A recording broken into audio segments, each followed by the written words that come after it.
هذا حسین بالعراء، آج تیرا حسین پڑا ہوا ہے مزمل بالدماء مقطع الاعضاء، آج اس کی بارات ہے، دولہا گھوڑے پر چڑھتا ہے، تیرا بیٹا آج نیزے پر چڑھا ہوا ہے، دولہے گھوڑے پر چڑھا کرتے ہیں، آج تیرا حسین نیزے پر چڑھا ہوا ہے، نیزے پر چڑھا۔ بہنیں خوشی کے گیت گاتے ہیں، آج اس کی بہن کر رہی ہے، نوحہ کر رہی ہے، بہنیں خوشی کے گیت گاتی ہیں بارات پر، آج حسین کی بہن گیت گا رہی ہے۔ ہاں وہ گیت گا جس نے کوفیوں کو رلا دیا، عرش کو ہلا دیا، آسمانوں کو کپکپا دیا، زمین کو تھر تھرا دیا، پہاڑوں کو لرزا دیا۔ او نوحہ کہا ہے، اے میرے محمد آج تیرے حسین کی بارات ہے، دلہا گھوڑے پہ چڑھتا ہے، تیرا حسین نیزے پہ چڑھا ہوا ہے، دلہا سرخ جوڑا پہنتا ہے، آج تیرے حسین نے اپنے خون کا سرخ جوڑا پہنا ہے، دلہا ہار پہنتا ہے، آج تیرے حسین نے اپنی بوٹیوں کا ہار قربانی کے دھاگے میں پرو کے اپنے گلے کا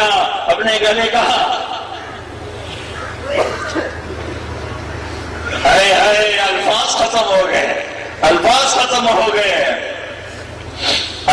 ختم ہو گئے، یہ قربانی ہے۔ هذا حسین بالعراء مزمل بالدماء مقطع الاعضاء بناتك صبايا ذريتك مقتلة یا رسول اللہ، آج تیری بیٹیاں قید ہو گئی۔ ارے تصور تو کرو، تمہاری بیٹی، میری بیٹی ادنا، میں ادنا، میری اولاد ادنا، وہ قید ہو جائے تو کیا دل میں گزرے گی، کیا گزری ہوگی محمد مصطفیٰ کے گھرانے پر جب ان کی بیٹیاں قید ہو گئیں اور جوانوں کے سر نیزوں پر چڑھ گئے، اور فرمایا اے یا رسول اللہ آج تیری اولاد ذبح ہو گئی ہے اور تیری بیٹیاں قید ہو گئی ہیں، کائنات کی افضل ترین بچیاں، اگر ان کے سروں سے کپڑا اتر سکتا ہے، ان کی چنیاں پھٹ سکتی، اللہ راضی ہو گیا۔ تو دلمے والے کہاں مر گئے، انہیں کیوں نہیں اللہ کو راضی کرنے کا شوق آتا، انہیں کیوں نہیں اللہ کو راضی کرنے کا ذوق آتا، انہیں کیوں نہیں محمد مصطفیٰ کی در پہ جھکنے کا شوق آتا؟ کدھر جا رہے ہو، کہاں جا رہے ہو؟ کیا موت سے ٹکرا سکو گے؟ کیا موت کی گرمی سے بچ سکو گے؟ کیا قبر کے اندھیروں سے بچ سکو گے؟ کیا قبر کے کیڑوں سے بچ سکو گے؟ کیا آخرت میں اٹھنے سے بچ سکو گے؟ جب یہ سب کچھ نہیں کر سکتے ہو تو توبہ کرو، اللہ کی طرف لوٹو، اللہ کے راستے میں نکل کر اپنے ایمان کو پکا کرو، اپنے یقین کو پکا کرو اور ساری دنیا سے توبہ کراؤ۔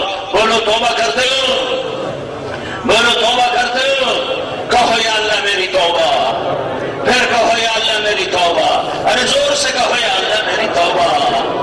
ہاں بہت بڑا مجمع ہے، اگر تم نے توبہ کر لی ہے اور دل سے کر لی ہے تو میں تمہیں مبارک دیتا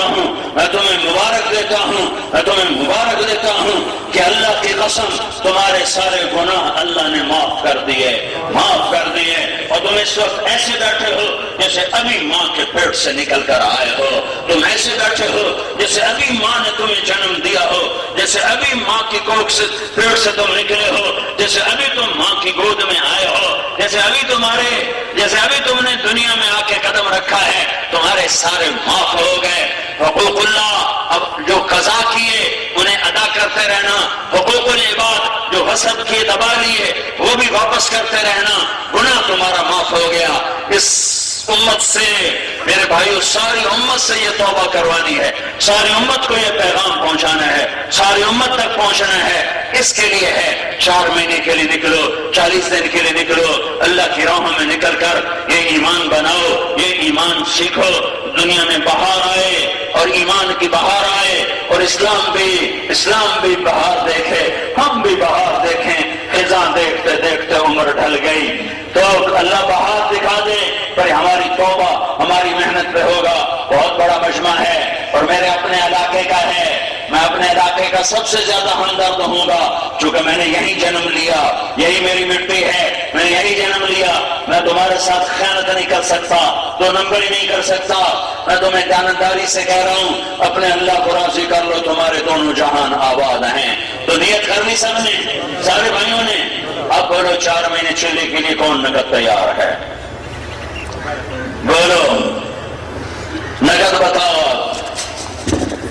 جو حضرات تیار ہو کر آئے ہیں وہ جو تیار ہو کر آئے ہیں تو کھڑے ہو جائیں اور یہاں تشریف لے آئے،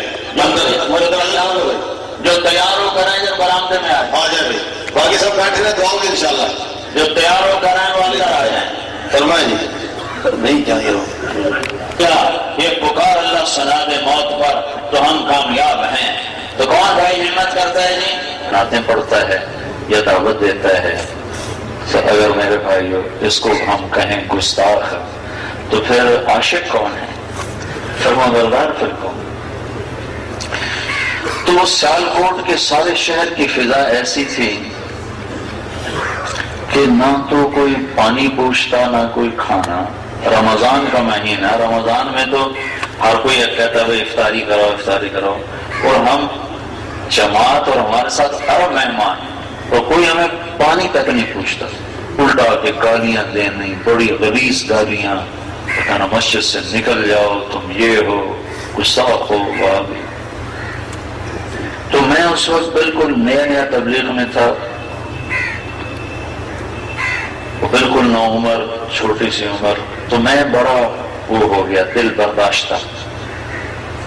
ہمارے امیر تھے مطلوب صاحب رحمت اللہ علیہ پنڈی کے، تو ایک دن افطاری پر ہم بیٹھے تھے دسترخوان پر، تو میں نے ان سے پوچھا امیر صاحب کوئی دن آئے گا لوگ ہماری بات سنیں گے؟ اس درد سے میں نے یہ بات کہی، کوئی دن آئے گا لوگ ہماری بات سنیں؟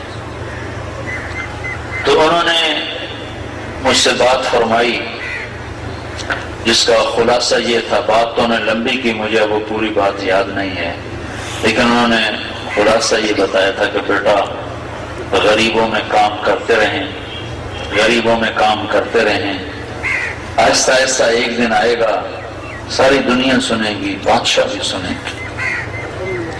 تو بھائیو مجھے نہیں پتا تھا کہ اللہ تعالیٰ